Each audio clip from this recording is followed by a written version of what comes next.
Leitura Bíblica Anual. Versão King James atualizada. Obadias 1. Eis, pois, a mensagem que Yahvé, o Senhor Deus, enviou a Obadias por meio de visão profética sobre a nação de Edom. Ouvimos um aviso de Yahvé, e foi enviado um mensageiro por entre as nações para comunicar: levantai-vos, unamo-nos para atacar Edom. Vê, eu te farei pequeno entre as demais nações, serás tratado com total desconsideração. A arrogância do teu coração te enganou, ó tu que habitas nas fendas do penhasco, na tua alta morada, que cogitas em teu íntimo: quem poderá me derrubar na terra? Ora, ainda que subas muito alto como a águia e estabeleça o teu ninho entre as estrelas, te derrubarei das alturas, garante Yahvé. Se roubadores o atacassem, saqueadores no meio da noite o surpreendessem, não furtariam somente o que lhes bastasse? Ó como estás destruído! Se os que colhem uvas viessem a ti, não deixariam ao menos alguns cachos para trás? Contudo, como Esaú foi saqueado, como foram pilhados os seus tesouros mais secretos e estimados. Todos os teus aliados te empurraram em direção aos limites das fronteiras, os que mantinham paz contigo te enganaram e prevaleceram contra ti. Os teus melhores amigos, aqueles que comem do teu pão, são os mesmos que preparam armadilhas para teus pés. De fato, não há entendimento algum em Edom. Naquele dia, afirma Yahvé, exterminarei os sábios de Edom, e os mestres dos montes de Esaú. Então os teus valentes ficarão apavorados, ó Temã, e todos os teus guerreiros serão eliminados dos montes de Esaú. E isto te ocorrerá por causa da impiedosa matança que realizaste contra teu irmão Jacó. Serás, pois, coberto de humilhação e vergonha, e exterminado serás para sempre. No dia em que estiveste próximo, mas do lado oposto, quando estranhos levaram os bens dele, e os estrangeiros arrombaram seus portões e lançaram sortes sobre Jerusalém, tu os seguistes e agistes da mesma maneira que eles. No entanto, não devias ter contemplado com satisfação o dia da desgraça do teu irmão, tampouco se alegrado com a destruição do povo de Judá, nem escancarado tua boca para falar com arrogância sobre o dia da aflição do teu próximo. Jamais deverias ter entrado pelas portas do meu povo no dia da sua calamidade, nem devias ter ficado alegre diante do padecimento dessa gente no dia da sua ruína, muito menos ter roubado seus bens e tesouros durante o dia da desgraça do meu povo.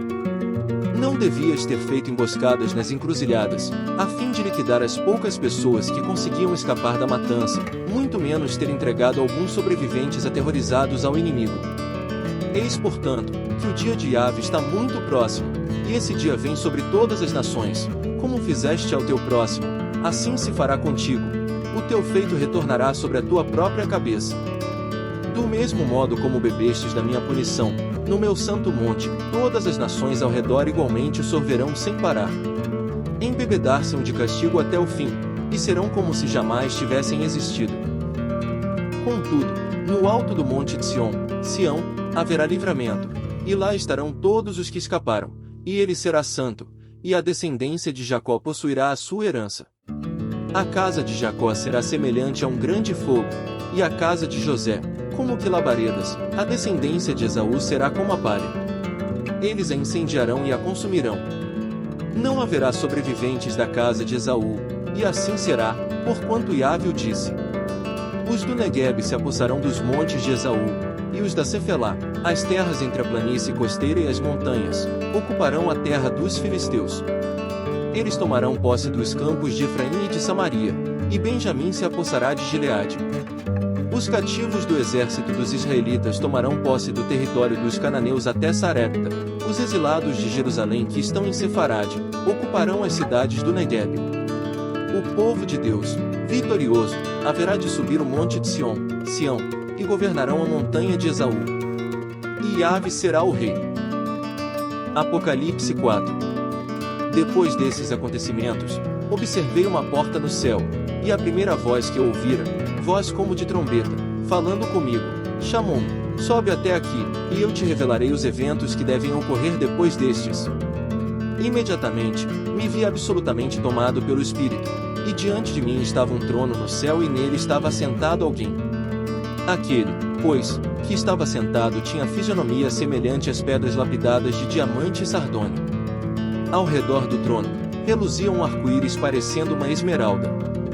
Também ao redor do trono havia 24 outros tronos. Via assentados sobre eles 24 anciãos, vestidos de branco e com coroas de ouro sobre a cabeça. Do trono emanavam relâmpagos, vozes e trovões. Perante ele estavam acesas 7 lâmpadas de fogo, que são os 7 Espíritos de Deus. E diante do trono, ainda, havia algo semelhante a um mar de vidro, translúcido como o cristal. No centro, circundando o trono, havia 4 seres viventes cobertos de olhos, tanto na frente como nas costas. O primeiro aparentava um leão, o segundo era semelhante a um touro, o terceiro tinha um semblante como o de homem, o quarto parecia uma águia em pleno voo. Cada um desses seres tinha 6 asas e eram repletos de olhos, tanto ao redor como por baixo das asas. Dia e noite proclamam sem cessar: Santo, Santo, Santo é o Senhor Deus, o Todo-Poderoso, aquele que era, que é e que há de vir. Toda vez que os seres viventes exclamam glória, honra e graças àquele que está assentado no trono e que vive para todos sempre. Os 24 anciãos se prostram diante daquele que está sentado no trono e adoram aquele que vive para todos sempre. Eles lançam suas coroas diante do trono e declaram: Nosso Senhor e nosso Deus, Tu és digno de receber a glória, a honra e o poder, porquanto Tu és o Criador de tudo e por Tua soberana vontade, tudo que há, foi criado e veio a existir. Salmos 132. Um cântico de peregrinação. Senhor, lembra-te a favor de Davi, de todas as suas provações. Como fez votos solenes e juramentos ao Eterno, o poderoso de Jacó, declarando: Não entrarei na minha tenda e não me deitarei no meu leito.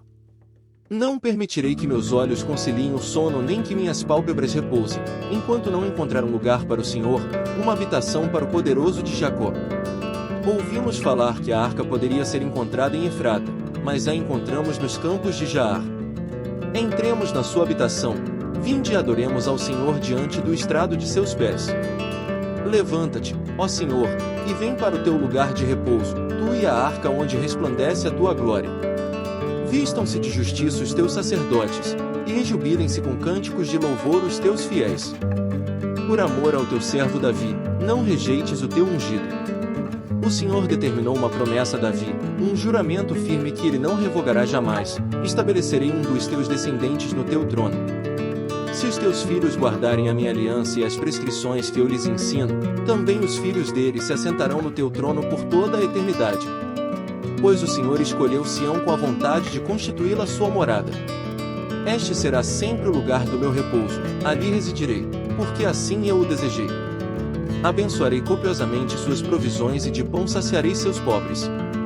Vestirei de salvação os seus sacerdotes, e seus fiéis a celebrarão com grande júbilo. Lá eu promoverei o renascimento do vigor de Davi e farei resplandecer a luz do meu ungido. Cobrirei de ignomínia os seus inimigos, mas sobre ele florescerá a sua coroa. Provérbios 29 versículos 24 e 25.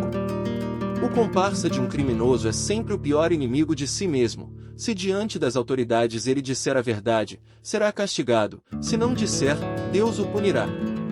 O medo humano sempre arma suas ciladas, mas quem confia em Yahvé, o Senhor, vive em segurança.